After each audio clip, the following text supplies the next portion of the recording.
यहाँ तक कि अखिलेश यादव जी की जब शादी हुई थी तो उनका कार्ड लेके नेताजी खुद आए थे। कभी टिकट वगैरह देनी होती थी तो उसमें भी ये कैसा रहेगा। तो स्वास्थ्य खराब होने के कारण ज़्यादा जिद हम लोग नहीं कर पाते, लेकिन अगर जिद करें तो वो आज भी आ जाए।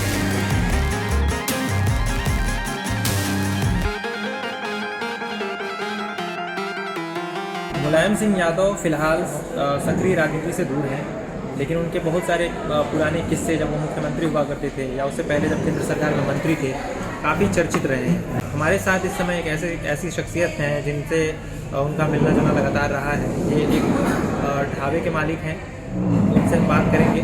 दीपू चौहान जी हमारे साथ मौजूद हैं। इनके यहाँ अक्सर मुलायम सिंह यादव आया करते थे।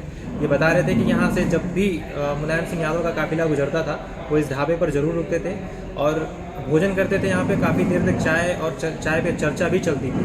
तो इनसे कुछ उस दौर की बातें करेंगे। इनसे हम स्वागत है आपका। सबसे पहले तो मैं आपको धन्यवाद देना चाहूँगा कि आप यहाँ पर आए और मुझे ये सब पूछ करके जो है मुझे ऐसा लग रहा है कि नेताजी की आपने याद दिला दी मुझे। जो है नेताजी का हमारा बहुत पुराना साथ रहा है। 1992 में हमारी पहली मुलाकात हुई थी, 31 जनवरी 1992 को। तब उन्होंने दीपू चौहान ढाबे का जो है ओपनिंग की थी। अच्छा।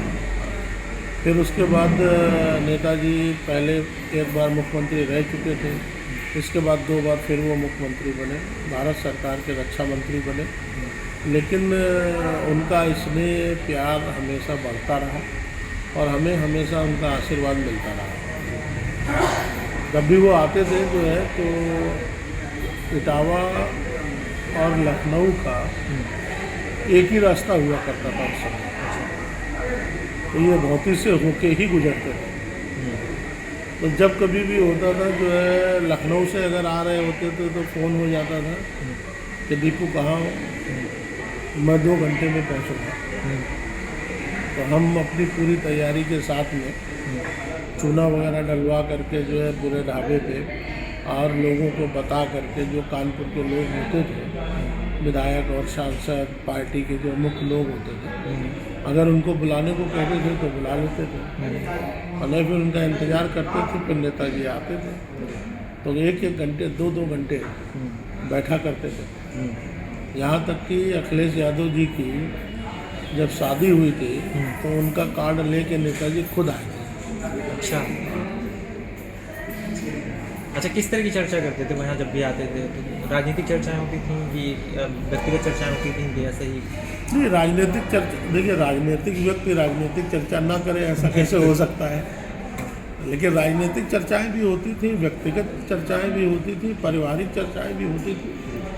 और वो एक तरीके से मुझे अपने बहुत नज़दीक जो है दत्तक पुत्र के तरीके समझते थे। अच्छा।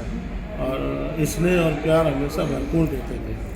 तो कानपुर के पॉलिटिक्स के बारे में भी पूछा करते थे कि यहाँ पे क्या लोग कर रहे हैं, कैसे कर रहे हैं, कुछ गलत तो नहीं कर रहे हैं, कुछ इस तरीके की भी सारी बातें हुआ करती थी।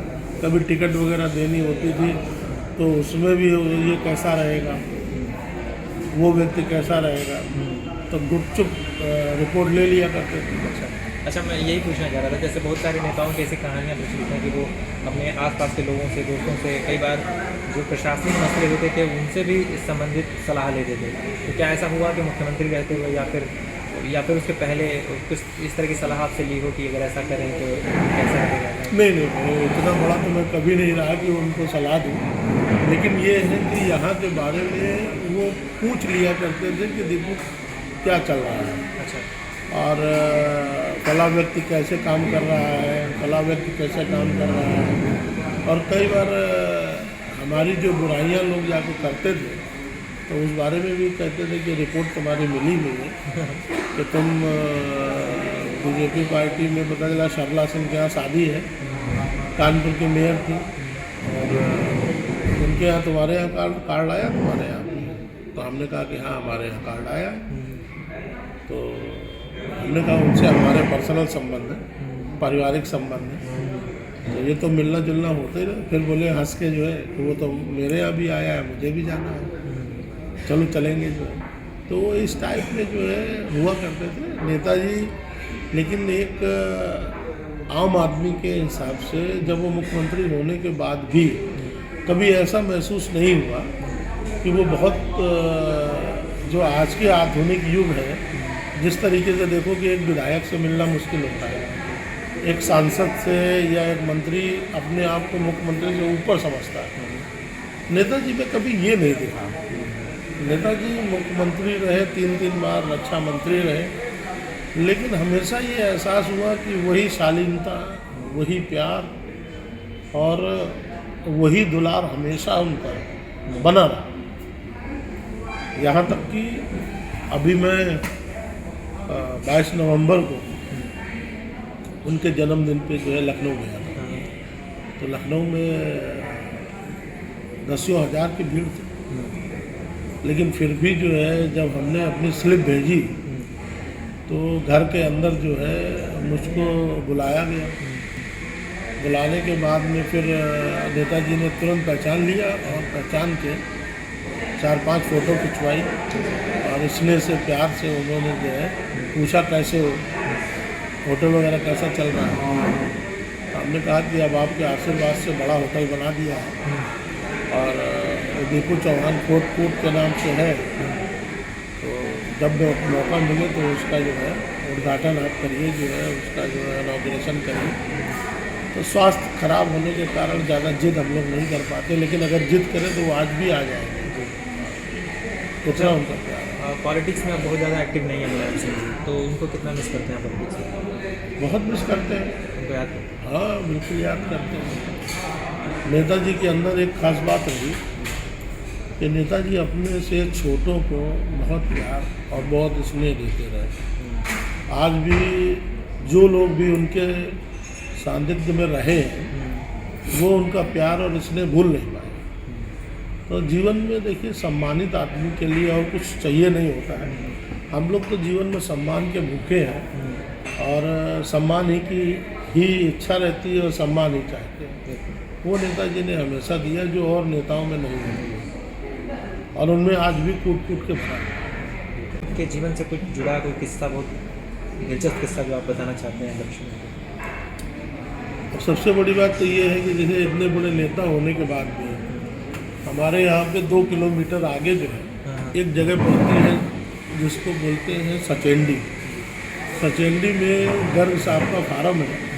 उस फार्म में अमरूद के बहुत पेड़ हैं।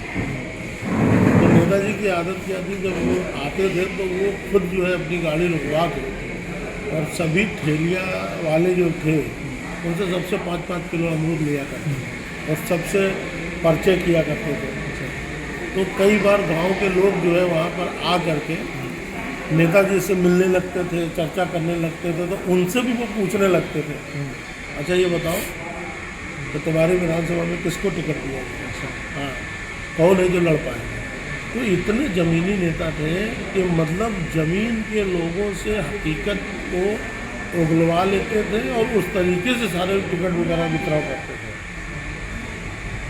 और हम लोगों को जैसे हमसे कोई भी बात पूछनी होती थी तो वो ये कहते थे कि तुम चिट्ठी लिख देना और चिट्ठी में पीछे गोपनीय लिख देना।